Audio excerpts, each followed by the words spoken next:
noite a todos. Muita paz, que Jesus seja sempre a nossa inspiração. É uma alegria estar aqui. É uma alegria estar na Casa Espírita. Hoje eu estive no João Vianney, né? Já estive por lá. Então, graças a Deus, Jesus não é muito exigente e eu tenho emprego. Senão, se ele fosse exigente, a gente talvez não tivesse emprego. E digo frequentemente, eu preciso do emprego. Precisamos. Mas eu vou começar fazendo algumas perguntas. Como é que nós dirigimos as nossas vidas? Baseado em quê? Como é que nós tomamos uma direção? Eu quero viajar para São Paulo. Como é que você faz? Você escolhe, você sabe escolher o destino, São Paulo. Como é que você escolhe o caminho? Qual é o caminho melhor para ir para São Paulo? Hã? De quê? Pelo Waze. É uma boa maneira para escolher caminho. Hoje em dia, realmente. Mas falta uma coisa para você escolher o caminho. Pode ser pela 116? Pode ser pela 277? Não. Não? Pode. Pode. Primeiro que eu não disse onde eu estou. Para escolher caminho, eu preciso saber onde é que estou. Mas se eu estivesse aqui em Curitiba e quisesse ir a São Paulo, eu posso ir para o Foz do Iguaçu. Foz do Iguaçu, eu entro ali, vou lá para o norte, pego o oeste de São Paulo e vou a Rio Preto e vou. E muitas vezes nós escolhemos caminhos na vida assim. Os mais tortuosos, os mais longínquos, os mais difíceis. Precisamos, na vida, saber, primeiramente, para onde queremos ir. Né? Qual é o nosso destino? São questões que incomodam no bom sentido a humanidade desde os primórdios. São questões que nós temos que responder. Para onde vamos? O que somos? Somos só esse corpo físico? Se somos só esse corpo físico, qual é o nosso futuro? Qual é o investimento que eu posso fazer no futuro? Porque a gente gosta de investir no futuro, né? Se é só esse corpo físico, um bom investimento é um terreno no cemitério e construir um mausoléu. Não é? Mas se não somos só o corpo físico, isso já define outros compromissos e responsabilidades. E nós que estamos aqui, não somos só o corpo físico, portanto, entendemos assim, somos espiritualistas. Mas nós espíritas vamos um pouquinho além, nós somos espíritas. É um ramo do espiritualismo. E temos outras compreensões que Deus nos oportuniza através da doutrina dos espíritos. Então nós precisamos saber qual é o nosso destino com convicção, para escolher o caminho apropriado. E precisamos saber aonde estamos nessa jornada em direção ao nosso caminho. Eu posso estar indo para São Paulo, eu posso já estar em registro, né? Ou posso estar ainda em Curitiba, não ter saído. Nessa jornada, onde nós estamos? O que nós já conquistamos na direção do futuro? Então precisamos buscar compreensão, buscar respostas. Kardec vai falar frequentemente dessa busca de respostas, levantar o véu da ignorância de cima da verdade. Isso quer dizer que a verdade sempre esteve disponível. É a nossa ignorância que não enxerga a verdade. Vamos contextualizar isto? A gravidade passou a existir a partir do momento que Newton viu cair uma maçã e descobriu a lei da gravidade. Ou ela já existia antes? Sempre existiu. Newton apenas quantificou, qualificou, mediu e fez os cálculos lá que nos auxiliam hoje para muitas coisas. Assim é a verdade sobre nós. Precisamos responder perguntas. E eu tenho dito com certa frequência que o mundo não é movido pelas respostas. É movido primeiramente pelas perguntas, pelas dúvidas. Então, ter dúvida é normal. Ter dúvida até sobre o Criador é normal. Mas não basta nos acomodarmos na dúvida. É preciso ir atrás de respostas. Leon Denis, no livro O Porquê da Vida, no item 2, quando ele fala dos problemas da existência, ele vai dizer: O que importa, antes de tudo, é saber quem somos, de onde viemos, para onde vamos. Quais são os nossos destinos? As ideias que fazemos do universo e suas leis, tudo isso é de importância capital, porque é de conformidade com elas que dirigimos os nossos atos. Isto vale para o indivíduo e vale para a coletividade, diz Leon Denis. Então nós precisamos buscar a resposta. Que somos? Se entendemos que somos só o corpo, morreu, acabou, e está tudo certo. Vamos embora. Sócrates vai dizer que se a morte fosse mesmo o fim de tudo, seria um ótimo negócio para os perversos. Será que estes que promovem atrocidades, violência, corrupção e um monte de outras atrocidades, guerra, será que estes não entendem que a morte é o fim de tudo?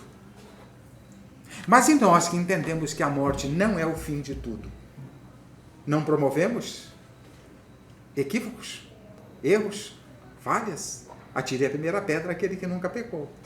Isso significa o quê? Que nós estamos numa jornada de buscar respostas, de compreender a vida, levantar o véu da ignorância de cima da verdade. E é isso que fazemos aqui. É isso que fazemos no grupo de estudo que a nossa irmã falou agora há pouco. É isso que fazemos nas nossas leituras. É isso que fazemos e devemos fazer, se não fazemos, devemos fazer, aprender com as nossas experiências, com as vivências que a vida nos convida. Porque se já começamos a compreender um Criador, temos que entender um pouquinho desse Criador. Se este Criador, como João diz, como Jesus nos fala, é Pai e é perfeito, o que podemos esperar de Deus, da perfeição divina? Punição, castigo, inferno, céu? Não. Oportunidades. Esperamos de Deus oportunidades. Para quê? Para que nós caminhemos na direção de construir o nosso futuro. Isso é tarefa nossa. Ninguém faz por nós. Oferece-se os recursos. Deus não resolve por nós. Jesus não resolve por nós. É nós que precisamos fazer a nossa parte. Eles oferecem as ferramentas. Mas nós temos já as ferramentas. Estamos nesta casa, portanto, nós entendemos um pouquinho do Evangelho de Jesus, que é a luz que deve iluminar o nosso mundo íntimo, para fazermos a limpeza, no texto lido agora há pouco, a reforma íntima. Revivido esse Jesus pela doutrina dos Espíritos e esclarecidos outras coisas, para ofertar respostas e tomarmos decisões mais assertivas nas nossas vidas. E ainda não as tomamos. E eu digo não as tomamos considerando a situação do mundo. Porque se tivéssemos tomado um pouquinho das lições de Jesus em nossas vidas, enquanto humanidade, não estou falando enquanto indivíduo, mas faz parte, porque a humanidade é a somatória dos indivíduos. Se nós tivéssemos tomado um pouquinho de Jesus, de uma maneira geral, nas nossas vidas, enquanto humanidade, o mundo já estaria melhor. Então, nós ainda não decidimos o caminho. Estamos buscando. Então precisamos, para escolher o caminho, é preciso saber onde é que nós estamos neste processo de buscar a perfeição, de deixar brilhar a nossa luz, buscando saber quem somos, de onde viemos, para onde vamos, na fala de Leon Denis, as ideias que fazemos do universo, tudo isso é de importância capital. Mas se já temos uma ideia disso, aí vem a minha pergunta inicial. Como nós estamos dirigindo as nossas vidas? Em conformidade com o entendimento que já temos? Ou este entendimento só serve de teoria? Só serve para abastecer o nosso intelecto, mas não serve para a prática, para a vivência? E isso é uma pergunta que cada um pode fazer para si próprio. O que eu estou fazendo com estes recursos? Não sabemos toda a verdade ainda, ninguém é dono da verdade. Apesar que alguns até se acham dono da verdade. O único que eu tenho certeza que era dono da verdade, nós o crucificamos. Há 2000 anos. Ele sabia toda a verdade. Aí você vai dizer, mas ele não sabia medicina. Não? Não curou cegos? Não curou paralíticos? Ele era oftalmo? Ele era ortopedista? Né? Quantas coisas ele fez, quanto ele sabia. Mas não era o papel dele apresentar conhecimentos científicos. Então ele curava e não explicava como é que ele curou. A medicina hoje não sabe e não faz o que ele fazia. Porque ele fazia com o poder do pensamento. Nós ainda precisamos dos instrumentos, do bisturi ou coisas desse gênero. A engenharia e todas as áreas. Mas ele fazia pelo poder do pensamento. Pelo seu desenvolvimento profundo. Por aquilo que eu chamo, que ele havia conquistado já o doutorado na arte de amar. E é este o único objetivo que temos. Se pegarmos Jesus e todo o seu evangelho, ele resume-se em amar a Deus sobre todas as coisas e ao próximo como a nós mesmos. Já amamos? Pode responder perguntas aqui? Pode? Assim ou assim eu vou entender, é universal. Não é? Nós já amamos? Sim. Sim? Não, estamos exercitando. Porque nós amamos nossos cônjuges, nós amamos nossos filhos, nós amamos os nossos familiares, às vezes até os amigos. Mas amar efetivamente é amar a todos. E isso ainda nós não fazemos. E não tem problema, faz parte do processo evolutivo. Estamos exercitando amar no ambiente familiar, no ambiente social, mas estamos no exercício. Mas aquilo que já aprendemos, nós estamos colocando em prática? Amamos os nossos no ambiente familiar. E que os Espíritos vão dizer a Kardec, amar aqueles que nos amam é muito fácil. Né? Mas amamos efetivamente estes? Quando surge no ambiente familiar uma adversidade, um conflitozinho, uma dificuldade, tem por aqui ou não? Lá no bairro onde eu moro tem um pouquinho. Né? Antes eu dizia quando eu morava em Campo Largo, tinha, agora eu moro aqui. Então, nós temos um pouquinho. Isso faz parte do quê? Uma demonstração de que ainda não amamos efetivamente, incondicionalmente, como Jesus amou. E o objetivo é amar incondicional a todos, sem exceção. Inclusive os estropiados, os pobres, os miseráveis, os ricos, as autoridades, todos. É amar incondicional como Jesus amou. Não é ser conivente com o erro, porque ele não era. Tanto que ele criticou os doutores da lei, os fariseus, como hipócritas, túmulos caiados por fora, mas a podridão por dentro. Por quê? Porque ficavam na teoria. E falamos aqui na última vez, em outubro, entre o discurso e a prática do Evangelho. Nós precisamos sair do discurso e entrar na prática. E para viver o Evangelho é preciso ter... Ninguém vai viver e se esforçar naquilo que não tem profundidade, compreensão. Então é preciso que aprofundemos a compreensão da verdade, daquilo que somos, a compreensão sobre Deus. Já sabemos tudo sobre a verdade? Já falei, não sabemos. Jesus sabia, mas nós ainda não. Estamos aprendendo. Cada um tem alguns pedaços da verdade. A verdade absoluta, Deus. Sabemos tudo sobre Deus? Não. Muito longe, muito distante. Mas sabemos um pouquinho, observando a obra. A grandeza da obra fala do autor. Mas temos que também saber dos atributos deste autor. Porque se temos que conquistar a perfeição, quais são os atributos da perfeição divina?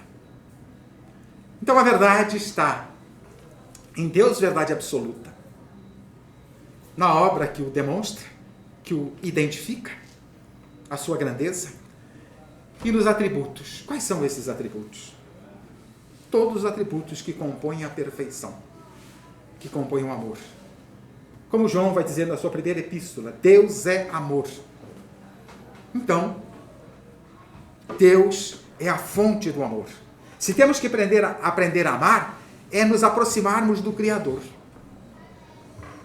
Às vezes nós dizemos, alguns dizem, até tem uma fala de Raul Teixeira sobre isso, vamos casar nos templos, eu não vou dizer que templos para não criar nenhum tipo de confusão, né? Mas vou casar nos templos para casar diante de Deus, vou orar no templo para orar diante de Deus. Olha o contrassenso.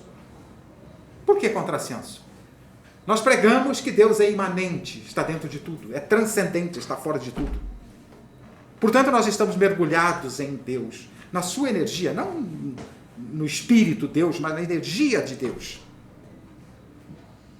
Então Deus está aqui e nós estamos mergulhados nele. E por que ainda vivemos tanta atrocidade? Porque ele está conosco, mas nós ainda não estamos com ele. Por quê? Porque para estar com ele é preciso vencer as nossas imperfeições. As imperfeições são as sombras que carregamos conosco, as sombras da ignorância. A ignorância que é a mãe de todos os males. Aí você vai dizer, não, mas eu já ouvi falar que é orgulho e egoísmo. Sim, orgulho e egoísmo são as fontes de todos os males. Mas eles também são efeito. Efeito do quê? Da ignorância. Conhecereis a verdade e a verdade vos libertará. Liberta do que o conhecimento? Da verdade. Da ignorância. Mas não é um conhecimento teórico para encher a nossa cabeça e nos considerarmos intelectuais. Não, não tem problema conhecer. O problema está em não viver. Então precisamos conhecer e viver Jesus. Já temos informações e recursos que possam ser úteis, que são úteis. A questão do mundo é que não vivemos Jesus ainda. Preferimos as sombras. E aqui eu vou utilizar uma metáfora utilizada por Platão no livro A República, quando ele fala do mito da caverna. Na verdade, não é um mito. Na genialidade de Platão, ele relata a condição existencial da humanidade. A nossa condição. Quase 400 anos antes de Cristo. Qual é a nossa condição? O que relata Platão no mito da caverna? Seres, desde o nascimento, ficaram aprisionados numa caverna. E nesta caverna tinha uma fogueira atrás dos prisioneiros. E entre os prisioneiros e a fogueira passavam pessoas, seres carregando coisas. E projetavam na parede da caverna sombras. Que sombras são essas? As sombras que a luz da fogueira projetava. E para aqueles prisioneiros, ali estava toda a verdade. Nas sombras da caverna. Até que um dia um prisioneiro foi libertado. E ao sair da caverna, ele se depara com a luz. Quando você está num ambiente de penumbra ou praticamente escuro, e você sai na luz, o que acontece com os olhos? Dói, fica desconfortável. Ele saiu para a luz e ficou até com vontade de voltar para a caverna, porque era mais confortável. Mas ele descobriu que lá fora, nessa luz, estavam a real verdade. A verdade estava lá fora, através da luz. E ele volta à caverna e avisa os outros prisioneiros que a verdade estava lá fora, que aquilo ali, tudo na parede da caverna, eram sombras, ilusões. O texto falou sobre isso, texto lido. Ilusões. Nós nos apegamos às questões externas, é isso que Platão está nos mostrando. Nós nos interessamos e nos fixamos nas questões exteriores, que são ilusórias, passageiras, que não ficam conosco. O que é realidade? O que é a luz? Neste quesito, a luz é a verdade. Só que para ir atrás da verdade e encontrar a luz, dói. O prisioneiro recebeu a luz e a incomodou. Mas ele persistiu. Quando ele entra de volta na caverna para avisar os outros, o que aconteceu? Recebeu chacota, deboche. Não, a verdade é o que está na parede. Quantas vezes nós recebemos lições provenientes do alto, por emissários divinos, e os desprezamos? Porque preferimos ficar nas sombras da ignorância. Portanto, as sombras... Posso falar uma coisa, querido? Quem sou eu para dizer que não? A semelhança dessa história é a história do peixinho vermelho que o André Luiz conta no livro, no prefácio do livro. Não lembro. É mais ou menos isso. O peixinho se esforça, sai para fora, conhece o mundo, o oceano, e volta, e ninguém acredita nele, né? Aí depois veio que vale é o aquário. E mata todo mundo lá, né? O que vale é o aquário. A verdade está no aquário. A verdade estava para os prisioneiros nas sombras da caverna. E quantos têm coragem de sair da caverna e aceitar que aquilo é ilusão? Enfrentar a verdade. Buscar a verdade. Esse é o objetivo. Mas muitas vezes nós preferimos a sombra. Por quê? Porque é mais confortável. Não dói. Não incomoda. Porque ir atrás da verdade incomoda. Dói. A luz incomoda. Até que a gente se habitue com a luz e faça uso adequado dela. Portanto, quando ele voltou, os prisioneiros fizeram chacota. Quantos emissários divinos nós os expulsamos daqui? O maior deles, Jesus, nós o crucificamos. Por quê? Porque a luz era tão intensa que doía e era preferível ficar com a ignorância. 2000 anos do Cristo. E o que nós fizemos de Jesus até aqui? Fizemos até guerra. Por causa das nossas sombras da ignorância, nós fizemos guerra e fogueira em nome dele. E onde estão essas sombras, essa ignorância? Nas questões externas, nos interesses particulares, né? Na busca pelo poder, na busca pelo poder econômico, financeiro, religioso, seja lá o que for. Viver neste mundo é necessário. Estar nesse mundo, estamos nele, temos necessidades do mundo. Mas temos que entender que não somos do mundo. Não somos daqui. Então aqui nós somos passageiros, visitantes, aprendizes, estamos numa escola. Então temos que aproveitar ao máximo para aprender a verdade e caminhar na direção da luz. Fazer a nossa transformação, a nossa reforma íntima, a nossa irmã falou agora há pouco lendo o texto. Fazer uma reforma, fazemos reformas na casa, como o texto proposto de Emmanuel foi no Vinha de Luz? Não, Pão Nosso, Pão Nosso. Está aqui. Pão Nosso. Fazer uma reforma no mundo externo, melhorar o mundo à nossa volta é importante. E a ciência contribuiu para isso, nos trouxe uma série de facilidades e conforto. Mas não foi para ficarmos acomodados. Eu tenho dito que essas facilidades que a ciência trouxe é para sobrar tempo para aquilo que é essencial. Cuidar do nosso mundo íntimo. Sair da caverna e buscar a luz. A luz está disponível através de Jesus e de tantos emissários. É preciso que nós vamos atrás. Às vezes nós queremos que alguém faça por nós. Aí você vê por aí, Jesus salva. Jesus salva? Não. Não. Depende do que você entende, perdão. Depende do que você entende como salva. Você entende como salva? Vai apagar toda a besteira que você fez. Apagar suas sombras e te colocar casinha de anjo? Não vai. Agora você entende, salva oferecendo os recursos para que você busque a sua transformação? Sim, ele salva. É a mesma coisa. O professor dá o diploma? Não. O professor dá as lições. O aluno conquista o diploma. Nós temos que conquistar o nosso diploma de doutores na arte de amar. É tarefa individual de cada um. Querer que outro faça por nós é a mesma coisa que eu pedir, eu preciso tomar um banho. Alguém pode tomar banho por mim? Eu estou com fome, alguém poderia comer por mim? Percebe o absurdo? Isso é fácil de perceber o absurdo. Querer que alguém nos transforme intimamente é a mesma coisa. Respeitadas as proporções. É tarefa de cada um de nós. E para isso precisamos cada vez mais levantar o véu da ignorância de cima da verdade e buscar a verdade. Separar o que é verdade e o que não é. Separar o que é sombra e o que é luz. No mito da caverna. Portanto,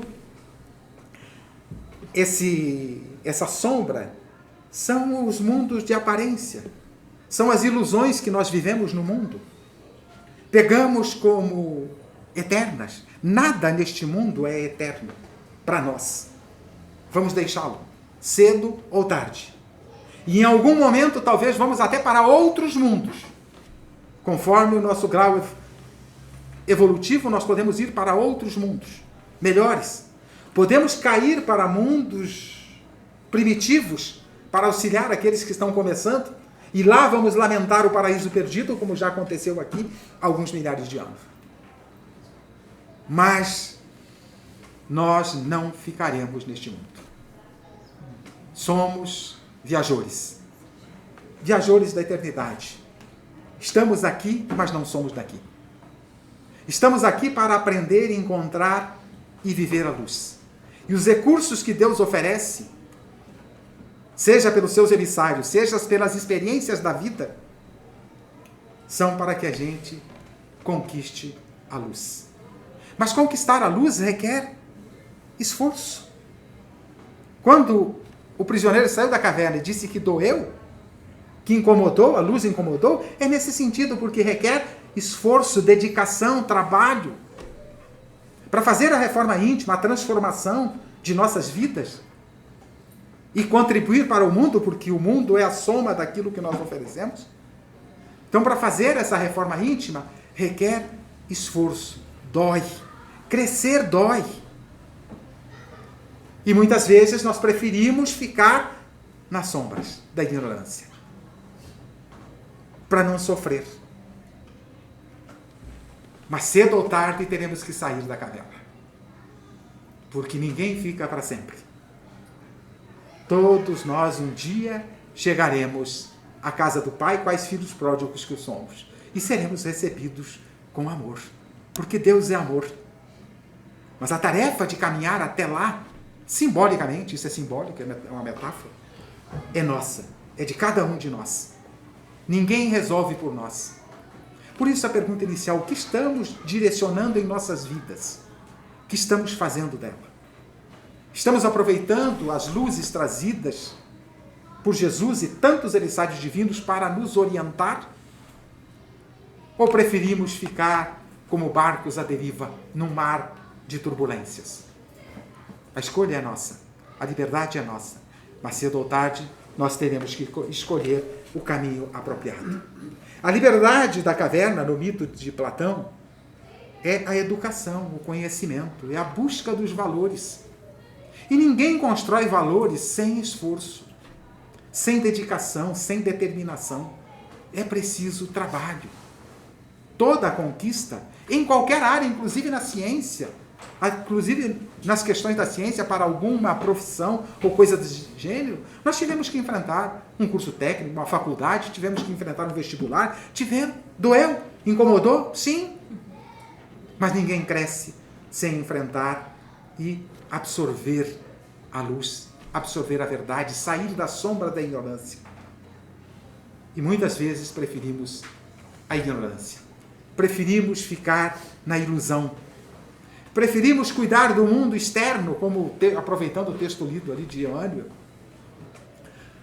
cuidar do mundo externo e esquecemos de cuidar do mundo interno.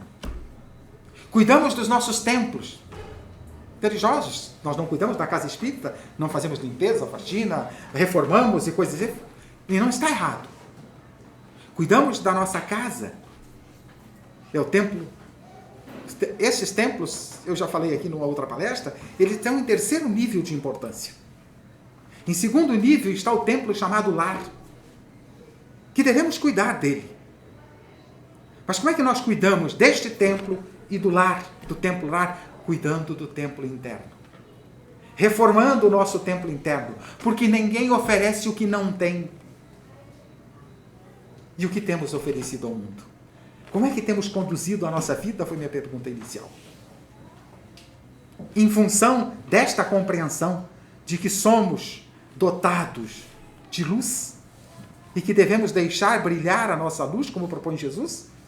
Temos esta consciência já e buscamos este esforço, essa direção? Ou preferimos, pelo sim, pelo não, aproveitar as coisas ilusórias do mundo? Estamos no mundo, precisamos das coisas do mundo, mas não somos do mundo. Então é preciso que nós façamos a nossa parte. E fazer a nossa parte para a reforma íntima é preciso colocar em prática aquilo que Jesus propõe, aquilo que tantos emissários já propuseram. Olhar para dentro de nós e ver o que ainda temos de sombra em nós precisar nos substituir? O que ainda temos aí de rancor, raiva, ódio, egoísmo, vaidade? E buscar transformar isso por simplicidade, por humildade, por bondade, por empatia. Isso é transformação. Mas isso requer esforço. Requer olhar diferente para o mundo. Requer enfrentar os desafios que o mundo apresenta como um aprendizado, como uma lição. Como é que nós tratamos as pessoas que são difíceis em nossas vidas? Tem algumas difíceis por aqui, não? Tem ovelhas negras na família por aqui, até meio hoje racista falar isso, acho tanta baboseira. Racismo é a intenção que se agride alguém.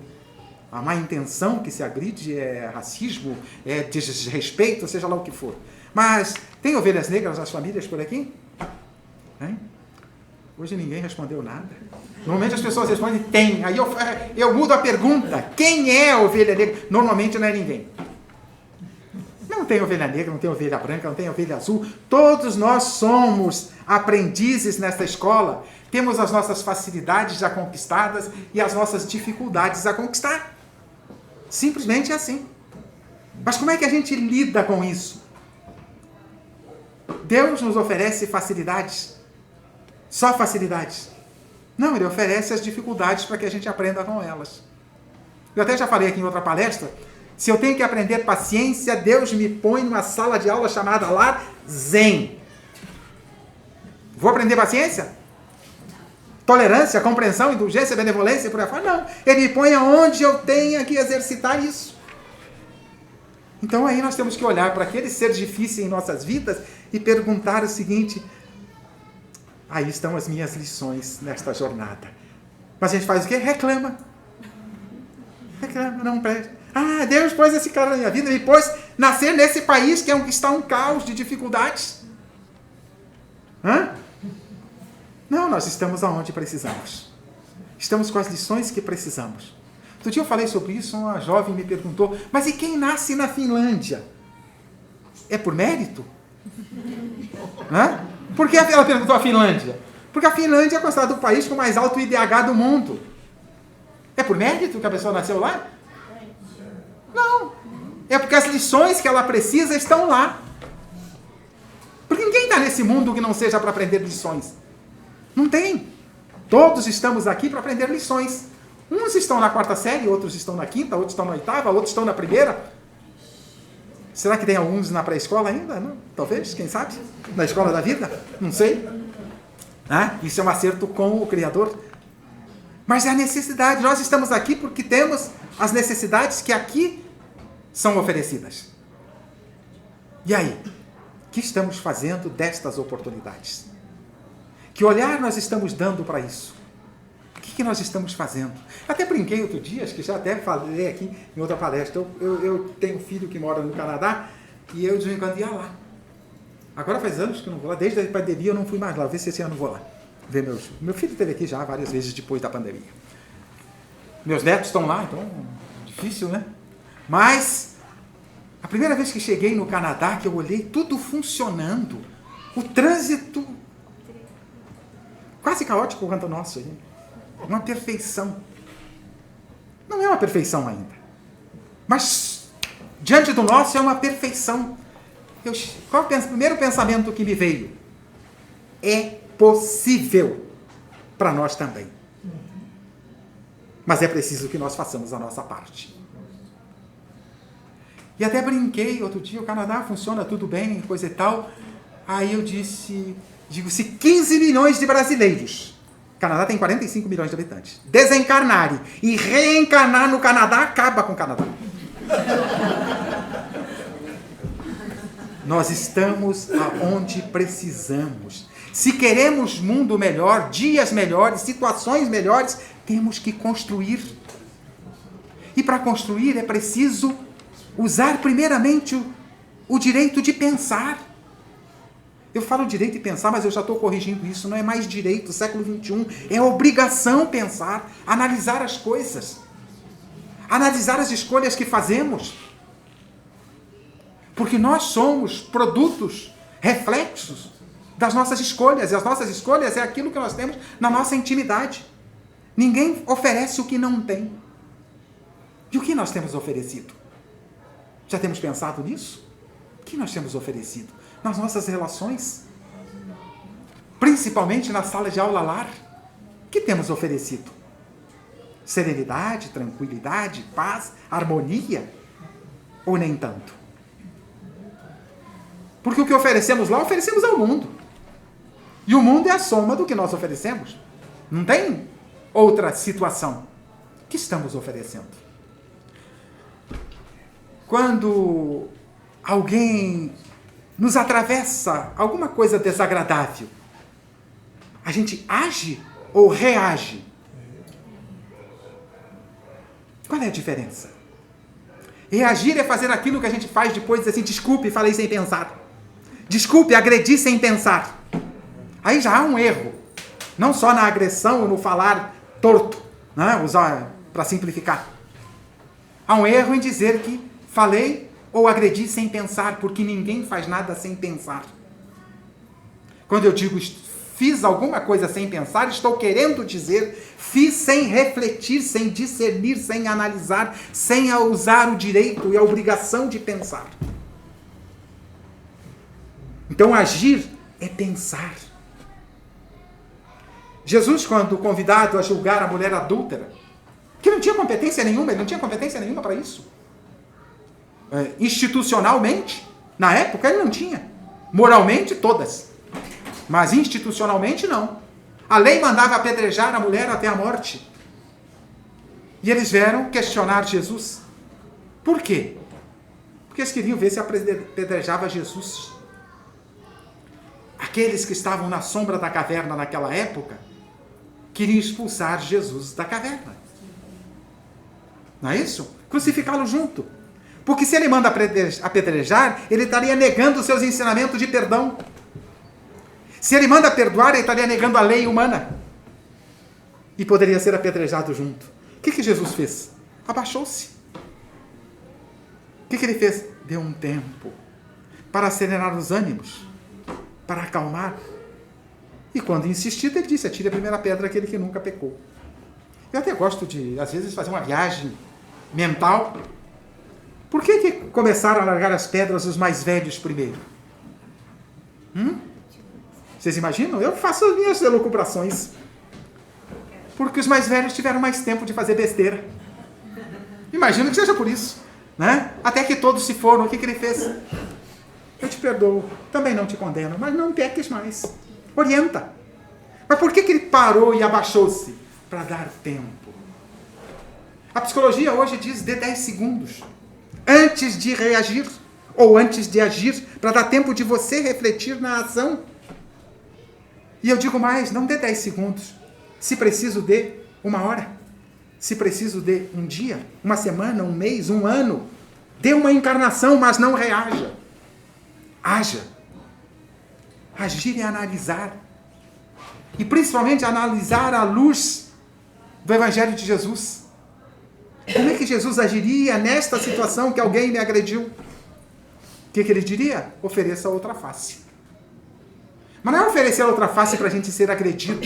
Alguém que agrediu ofereceu a face da ignorância, da violência, seja verbal ou seja física. É oferecer a face da paz, da harmonia, da compreensão. E não entrar no mesmo jogo. Isso é agir. Reagir é devolver na mesma moeda, olho por olho, dente por dente. Agir requer reflexão, pensar. E isso precisa tempo. Analisar. A gente analisa, para um pouquinho, pensa. E às vezes a melhor resposta para uma agressão é o silêncio. A melhor resposta às vezes é o silêncio.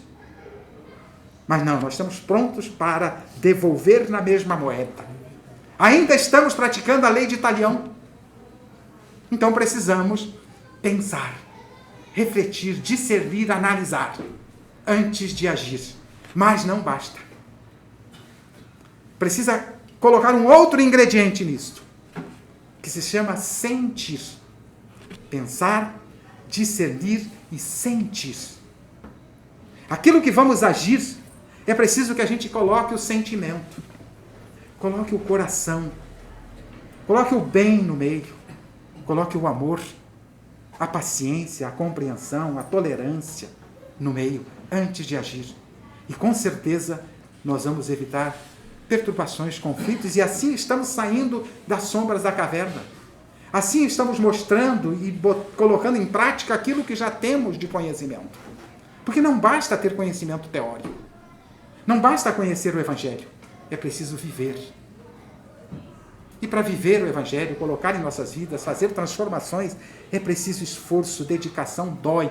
E eu digo que dói porque até para crescer fisicamente dói. E por que eu falo isso? Porque eu tenho filhos gêmeos. Hoje estão com 31 anos. Mas lá pela pré-adolescência, um deles cresceu 20 centímetros mais que o outro. Agora estão do mesmo tamanho. Cresceu mais rápido. E por crescer rápido, ele tinha dores nas articulações. Crescer dói. Crescer internamente dói. A luz da verdade perturba. Mas é preciso enfrentar e buscar a verdade e viver a verdade. Isso requer esforço, dedicação. Para fazer a transformação nossa, nós precisamos de nos movimentar nessa direção. Tem alguém aqui que veio de Marte hoje num disco voador ou coisa assim? Não? Ninguém? Então todo mundo conhece um automóvel? Então tá, então não tem problema. Tá? Todo mundo conhece o automóvel, todo mundo é daqui. Já está aqui há bastante tempo, ok. O que move o automóvel?